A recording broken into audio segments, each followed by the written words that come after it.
Fresh off being turned down by every bank, this man suddenly had a wild idea. If he bought the office building housing all 7 banks, they would become his tenants. Then they couldn't refuse his loan application because of his race. Every night, Charlie would come to the building. By counting the lit windows, he could accurately calculate the actual occupancy rate. Combining that with the building's annual income, operating costs, and the prevailing market rate of return, he could deduce its true profit and fair market value. Charlie found a well-connected real estate developer, George, and laid out his acquisition plan. George initially thought the idea was crazy. It was one of LA's most expensive buildings, and the owner was white. Charlie didn't argue. Calmly, he explained his reasoning. With 7 major banks inside, buying it wouldn't just secure their lending support, it would give him real-time insight into the housing market. Then he presented George with his precise calculations. George was stunned. He realized Charlie wasn't a dreamer, but a meticulous strategist. Partnering with someone like that was a safe bet, but now they faced their biggest hurdle because of their race. Approaching the owner directly would guarantee rejection. They needed a white frontman to close the deal. Ultimately, Charlie chose Matthew, a young laborer who'd done renovation work for him. Matthew wasn't prejudiced. He'd even spoken up for Charlie when the police came.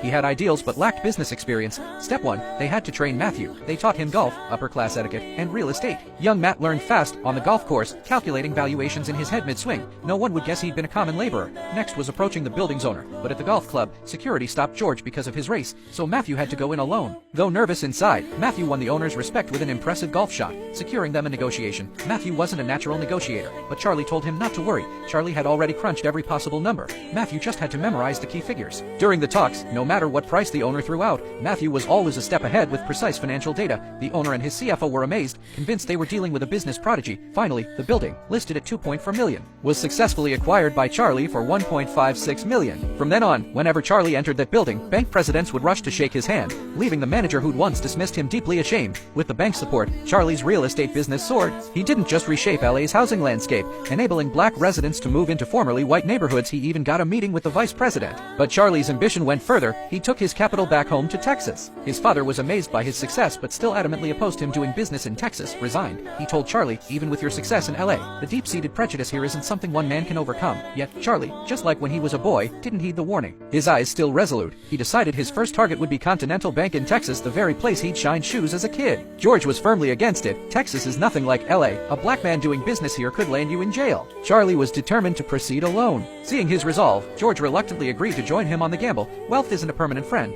he thought, but a friend is permanent wealth. They sent young Matt out front again. For safety, George posed as an attendant. But a snag hit the deal. The original owner would only sell 80% of the shares. This meant white shareholders remained in senior positions, preventing Charlie from appearing publicly at the bank. Though the contract was signed, Charlie had to operate behind the scenes. He used the bank to provide loans for residents in black communities, helping them move into new homes and even find stable jobs. However, no secret stays hidden forever. Matt approved over 90 loans in 1 month, far exceeding the usual average of 70. This made the shareholders' families suspicious.